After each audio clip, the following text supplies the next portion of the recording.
It was the final winter of World War II. The Atlantic Ocean was not just a battlefield, it was a graveyard. Beneath those waves slept the broken machines of empires and the silent bones of men who once believed they could change the world. But among all the wrecks that went down during the war, one vessel, one submarine, stood out like a ghost that refused to rest. It was a German U-boat that carried something the world was never meant to see.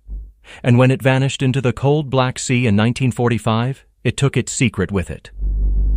In the early months of 1945, Germany was falling apart. The Allies were closing in from the west, and the Soviets were burning through the east. Berlin was choking under smoke.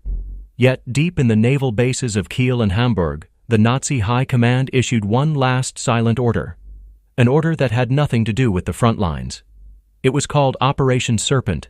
At least, that's the name recovered from a handful of decrypted messages decades later. The mission to transport a sealed cargo far away from Europe before the war ended. What that cargo was, no one ever officially revealed. Some historians believe it contained uranium ore, meant for the atomic program. Others whisper it was gold, stolen art, or ancient religious relics seized during Hitler's campaigns. But the only men who could have confirmed it never returned home.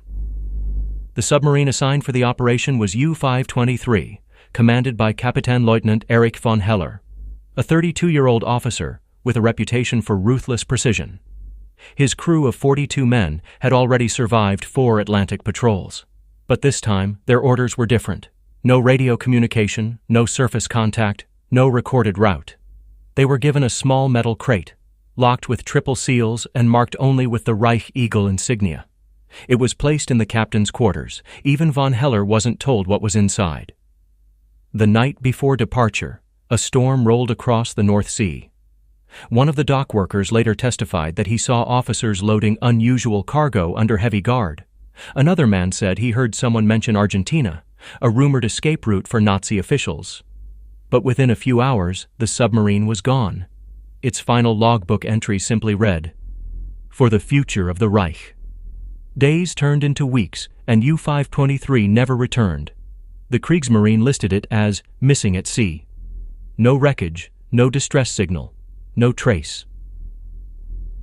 After the war ended, Allied intelligence began recovering Nazi naval records. Among them, a handful of intercepted radio messages caught the attention of American cryptanalysts. One of them mentioned, "The Serpent has dived." But there were no coordinates, no confirmation, just static and silence. Years passed. The Atlantic moved on. The world rebuilt itself. But under those waves, somewhere between Norway and Greenland, a mystery slept untouched. Until the 1970s, when a team of deep-sea researchers scanning for oil discovered something that should not have been there. At 3,000 meters below the surface, sonar detected an object roughly 85 meters long, shaped unmistakably like a German U-boat. Its position didn't match any known wreck. And strangely, the hull seemed intact, no signs of torpedo damage, no signs of implosion. It was as if the submarine had been gently placed there, hidden deliberately.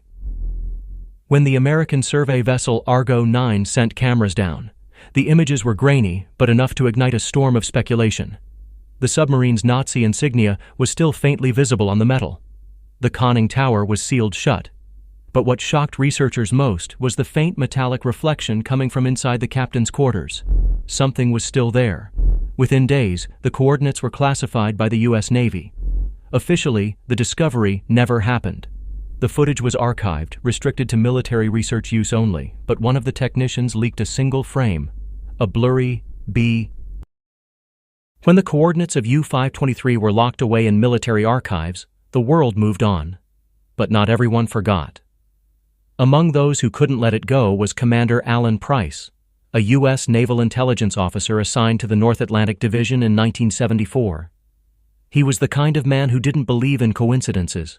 When the Argo 9's data was sealed, he quietly made a personal copy. Years later, after his retirement, Price wrote in his private journal, "That submarine was too clean. No barnacles, no corrosion. It looked like something had been protecting it." For decades, the tape sat in his home, until 1982, when a joint expedition of American and Norwegian divers secretly returned to the same spot, Officially, they were mapping undersea mineral fields. Unofficially, they were hunting a ghost. The descent took nearly 4 hours. As the submersible's lights cut through the darkness, the outline of the U-523 appeared once again, majestic, eerie, almost untouched by time. Its iron plates were cold, smooth, and strangely unscarred. The divers circled the hull and found the entrance hatch sealed shut from the inside, as if someone had tried to keep something in. When they finally forced it open, a cloud of air bubbles burst out, air that had been trapped since 1945. The first thing they saw inside were boots. Dozens of them, scattered along the narrow corridor, still laced, still upright, as if the men had vanished mid-step. And then they found the captain's quarters. Inside, everything was perfectly arranged. The maps, the navigation tools, the small radio, all untouched.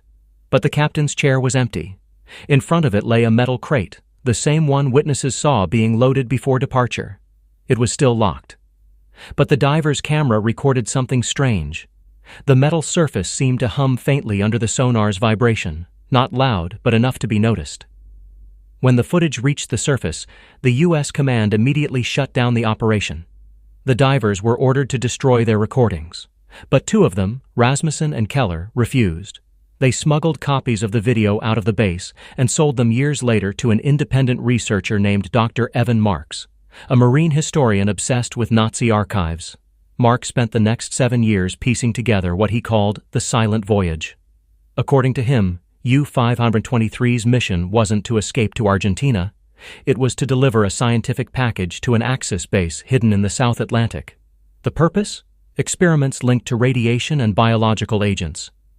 He claimed the box contained something created in the final days of the war by Nazi scientists who had been experimenting with uranium compounds and synthetic organisms. Early, unstable attempts at combining radioactive material with biological samples. Essentially, a weapon that could grow, mutate, or survive under extreme conditions. But when von Heller realized the war was lost, he changed course. Instead of delivering the crate, he decided to take it to the deepest part of the ocean, to bury it where no one would find it. Mark's theory was dismissed by official historians as fictional nonsense. Yet there was something unsettling about the few frames of video he released publicly in 1989. The inside of the submarine appeared too preserved. Leather belts still flexible.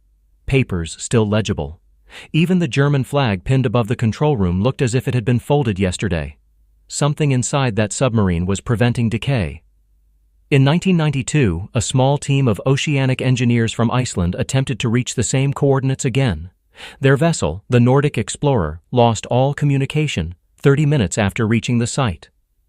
When the ship was later recovered, the only thing found inside was an empty logbook and a single photograph taped to the control console, a blurred image of a submarine's conning tower with the numbers 523. No bodies, no. For almost 60 years, U-523 remained a whisper, a myth sailors told when the ocean was calm and the radio static grew too quiet. But history has a strange way of resurfacing when the world stops watching. In the summer of 2010, a private deep-sea exploration company called Meridian Core Systems, based in Boston, began testing a new generation of underwater drones. Their mission was simple: scan unexplored parts of the North Atlantic for rare minerals. But one evening, while calibrating their sonar grid near the same coordinates marked decades ago by Commander Price, the lead technician froze. On his monitor, a faint outline appeared, familiar, unmistakable, and very much there. The sonar didn't just show the shape of a submarine, it showed movement. At first they thought it was a system glitch, a reflection or pressure interference, but when they replayed the data, the reading came back again. The submarine wasn't moving, but something inside it was. A low rhythmic vibration, like a heartbeat echoing through metal. The next morning they launched their underwater camera drone, equipped with high-definition feed. As it descended into the black water, the light beams carved through layers of darkness untouched for decades. Then suddenly, the U-523 appeared. It was exactly as described, intact, upright, its steel plates almost polished by the current. But something new had appeared since the last sighting, a faint crack along the hull, and from that crack, bubbles slowly rising to the surface. Inside the submarine, a dim light flickered. Not constant, not mechanical, pulsing. By midnight, the company's HQ in Boston received a single live transmission before the feed cut off completely. On screen, the drone's camera drifted past the submarine's broken hatch into the narrow interior. The walls were coated with a thin layer of frost, or something like frost. It shimmered like metal dust. The camera turned toward the captain's quarters, and there, resting on the floor, was the crate. It was open, the lid had been pushed aside, and a strange mist hovered around it. Not smoke, not steam, but something heavier, flowing in slow motion like liquid air. And inside the crate, barely visible, was a glass cylinder filled with a glowing pale blue substance. The last frame recorded showed the glass cracking, a thin fracture line running across its surface. Then the feed died. The U.S. Navy took control of the situation within hours. Meridian Core Systems was instructed to delete all related data under national security grounds. Employees were forced to sign non-disclosure agreements. Publicly, the company went bankrupt 2 years later. But one man, the sonar technician who first spotted the vibration, leaked a fragment of the video to a journalist in 2013. The footage showed exactly 3.2 seconds of the submarine interior before the camera blackout. Experts verified the image.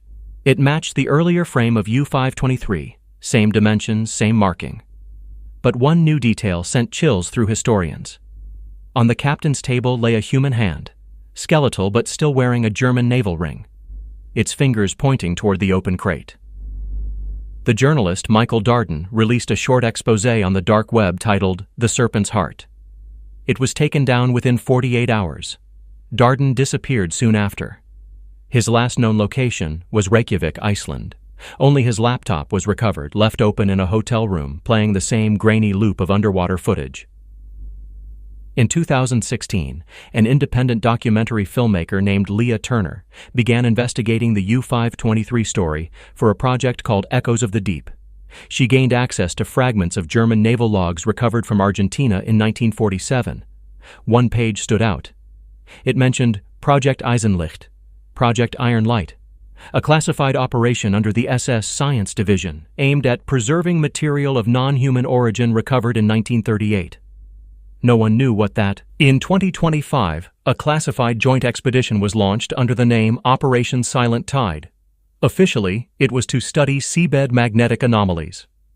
Unofficially, it was one mission: to locate and retrieve the wreck of U-523. Aboard the U.S. deep-sea vessel Nereus II, divers equipped with nuclear-grade suits descended into the black. For 12 hours, the ocean was silent. Then, their comms went dead. When the first diver reached the hull, the submarine looked unchanged. Except for one thing. The crack along the side was now wide open, like something had forced its way out. Inside, the corridors were empty. No bodies, no crates. Only the captain's table remained, and on it, a small metal insignia, unfamiliar, not German, not human, perfectly circular, carved with patterns that shimmered faintly even in total darkness. The divers transmitted just one line before vanishing from comms forever. "It's still alive." Hours later, Nereus II surfaced automatically, unmanned. Its black box contained a single audio file, deep, rhythmic pulses echoing like a heartbeat, followed by silence. When analysts played the recording, a faint human whisper could be heard in the background, a voice speaking Old German, repeating the same words again and again. Das Meer vergisst nicht. The sea does not forget. No trace of the divers was ever found. The coordinates were sealed, and once again the ocean closed its mouth, calm and eternal, guarding what mankind should never touch. Because some legends drown quietly, and some keep breathing beneath the waves.